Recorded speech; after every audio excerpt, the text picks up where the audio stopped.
Apcas, que no te lo cuenten. Escúchalo.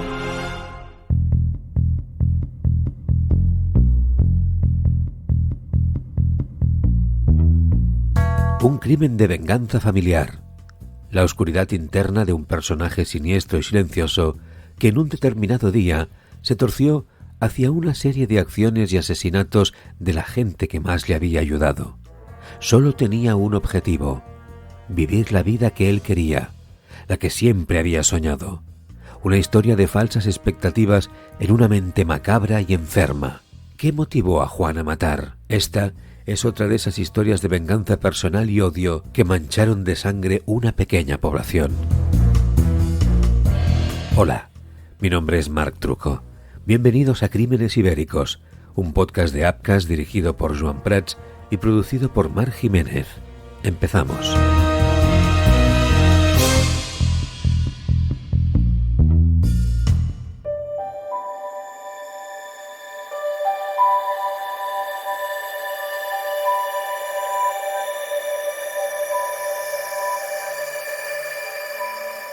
Nadie en San Millán de Lara, en Burgos, olvidará la fatídica fecha del 27 de noviembre de 1996. Aquel día, la pequeña y bonita localidad vivió una película de terror que jamás nadie podría haber imaginado. Han pasado casi 30 años y a día de hoy es un suceso recordado por su crueldad y terror. Para entender este macabro escenario debemos conocer a Juan Medina Gordillo, apodado El Francés. Juan Medina, natural de la línea de la Concepción, se ganó este apodo tras pasar parte de su juventud en Francia en diferentes trabajos. Allí, en París, conoció a Inocencia, una bella y divertida joven española que también se encontraba en Francia por motivos laborales. El amor fluyó enseguida.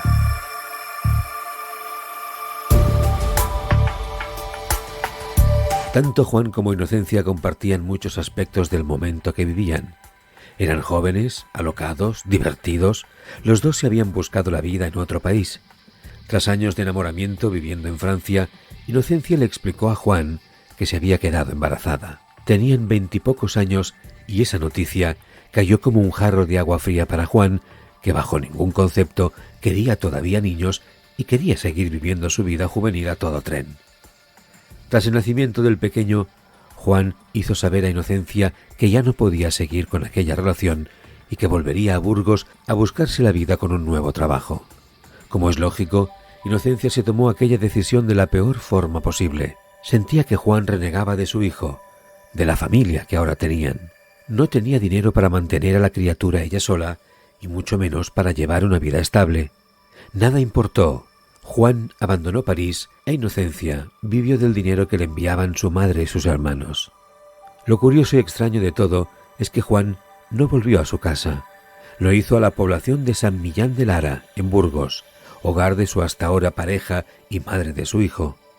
Juan se las había apañado para conseguir abandonar Francia, pero a su vez, con la excusa de no abandonar del todo a la madre de su hijo, conseguir que su suegra le dejase vivir en su casa. Lo que debía ser algo momentáneo se acabó convirtiendo en permanente. Concretamente, Juan vivió allí durante 10 largos años y lo hizo sin trabajar jamás de forma estable. Juan consiguió vivir de pequeños trabajos que iba alternando, sumado especialmente a la gracia de su suegra, que le consentía todo con tal de que no abandonase definitivamente a su niña. Así, mientras pasaba las tardes en el bar con los amigos, con una vida que él creía controlada, fueron pasando los años de Juan en San Millán. Era conocido por todos, hasta que un día todo explotó. El hermano de su expareja dijo basta. Antonio no podía consentir ver cómo su madre estaba sometida ante la presencia de aquel hombre que no pagaba absolutamente nada en casa y solo amenazaba con abandonar a su hermana cuando alguien en la familia le recriminaba cualquier cosa. Tras una dura discusión entre los dos, Juan perdió la batalla. El francés abandonó la casa de su suegra de 90 años. Lo más curioso, y para sorpresa de todos, es que Juan consiguió quedarse en la población aún sin tener dinero ni trabajo estable.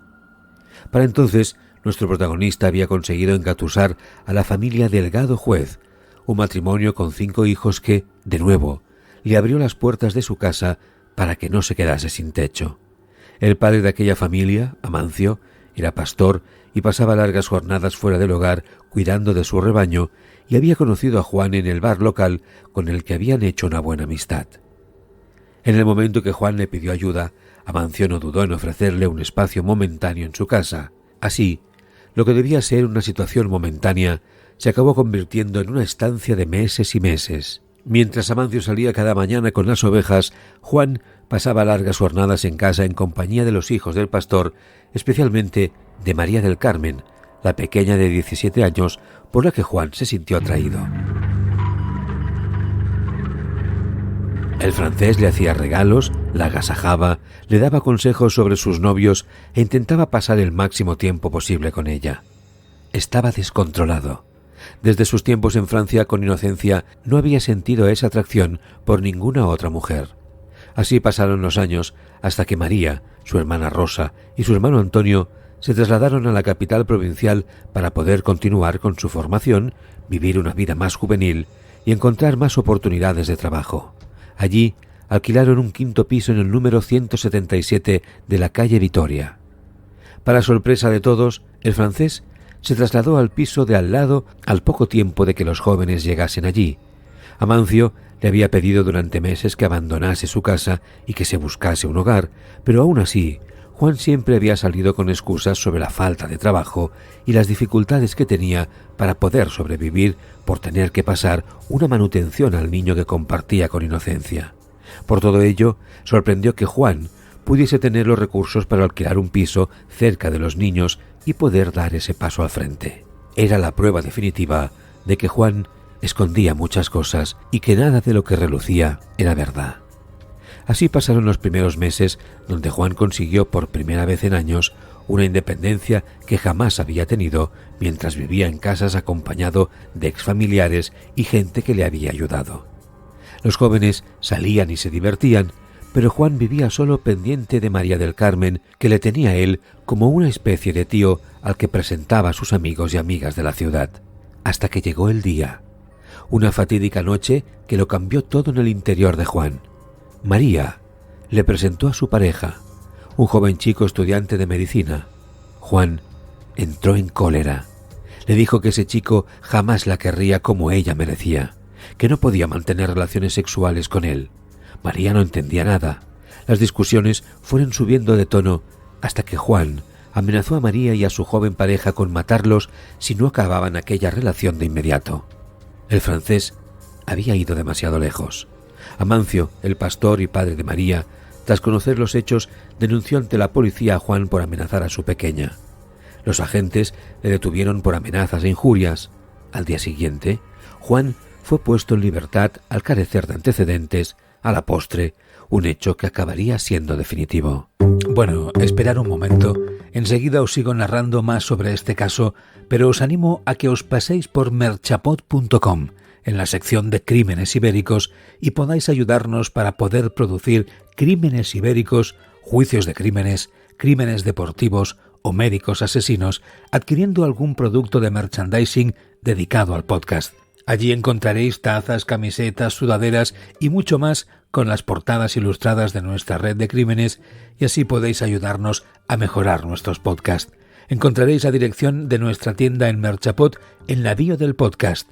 Muchas gracias por la ayuda. Sin vosotros sería imposible realizar este podcast. Y ahora, seguimos con la narración del caso.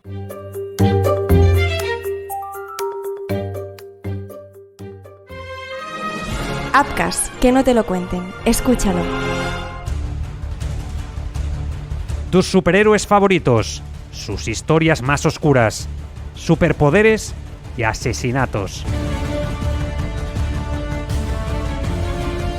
Apcas presenta Marvel Crime, el podcast de ficción narrada con los héroes y villanos de tus cómics preferidos. Marvel Crime, ya en tu plataforma de podcast preferida.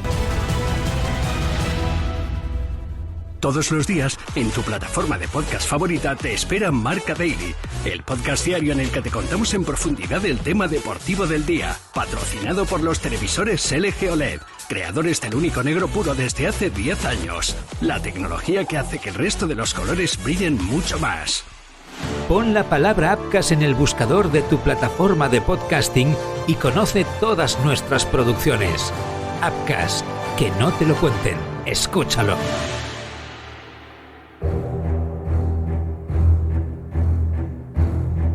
Aquellas amenazas fueron, sin duda, los avisos de la tragedia que estaba por llegar.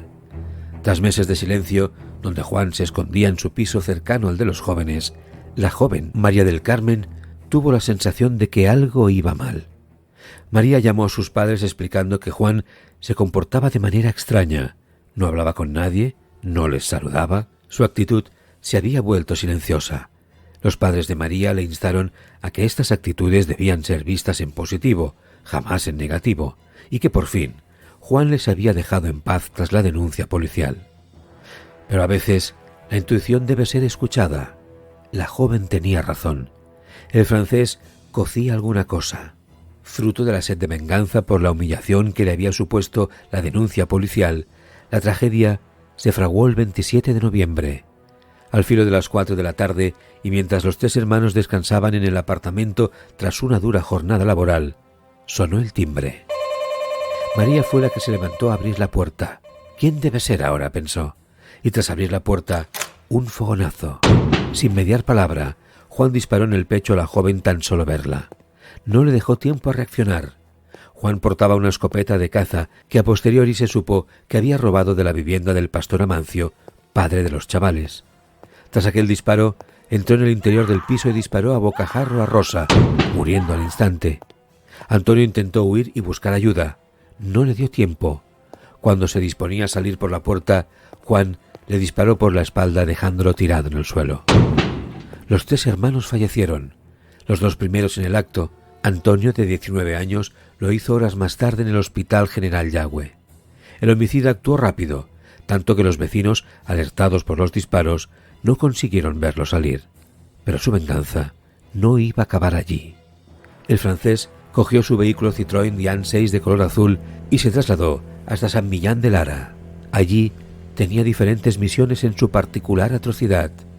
Primero, se desplazó hasta la casa de su ex-suegra, madre de Inocencia, madre de su hijo. Antonia de la Torre, de 90 años de edad, estaba acompañada, casualidades de la vida, por la madre de los 3 pequeños que acababa de asesinar. Era habitual verlas juntas, ya que era una población pequeña donde todos se apoyaban. Juan no dudó. Aparcó delante de la casa que durante 10 años fue su hogar, disparó a la cerradura y al localizarlas en la cocina, aprovechó la ocasión y mató a las 2 de sendos certeros disparos en la cabeza.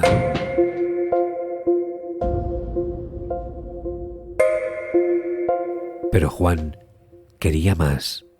Su sed de venganza y de sangre no era suficiente. Para Juan, todas aquellas personas le habían privado de tener una vida estable, de la vida que él creía merecer. Así, llegó hasta la vivienda de Ángela, la hermana de Inocencia, su excuñada. La encontró entrando en su casa, que se encontraba a escasos metros de la anterior vivienda. Tampoco dudó. Juan disparó a bocajarro en el pecho a Ángela. Tras observarla durante unos segundos y ver cómo agonizaba, el francés se dio la vuelta, se subió a su vehículo y se marchó. Ángela aún estaba viva cuando unos vecinos la encontraron agonizando. Solo pudo decir unas palabras antes de morir. «Me ha matado mi excuñado». Mientras el francés buscaba a su próxima víctima, el dispositivo policial se había puesto en marcha. Los agentes le buscaban y seguían el rastro de los asesinatos que se iban cometiendo. Juan intentó acercarse a la vivienda de su excuñado Antonio, con el que había tenido una última fuerte discusión, para también intentar matarlo. Al cruzarse con una patrulla de la Guardia Civil que lo buscaba, no pudo completar su matanza y dio media vuelta. Así pues, Juan sintió que su objetivo estaba cumplido. Se había deshecho de todas las personas que él consideraba que le habían impedido tener la vida que merecía. Pasaron las horas sin rastro del asesino, hasta que finalmente una llamada alertó a los agentes. Una de las familias de San Millán, que en ese momento estaba fuera de casa, encontraron a Juan muerto tras haberse pegado un tiro en el corazón en el comedor de su casa. Los agentes, al inspeccionar la escena del crimen, también encontraron 200 cartuchos de balas con los que Juan pretendía seguir matando. Nunca sabremos qué evitó que el asesino siguiese con su particular baño de sangre.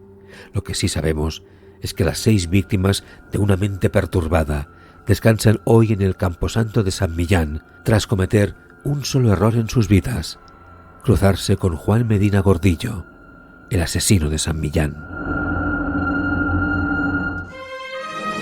Apcas, que no te lo cuenten. Escúchalo. Si te está gustando este podcast, si no te pierdes ningún episodio, ahora te lo puedes llevar contigo. Llévate su camiseta, su taza, su funda para el móvil y muchísimos más productos. Descubre merchapod.com, la ropa, los complementos, el merchandising de tu podcast favorito. Sigue el enlace que encontrarás en la bio y llévate el diseño que más te guste, para ti o para regalar a otro oyente de este podcast como tú. Compra el merchandising del podcast que más escuchas y ayuda a que más capítulos como este sean posibles. Pásate por merchapod.com, repito, merchapod.com, y conviértete en uno de los nuestros. Recuerda, merchapod.com.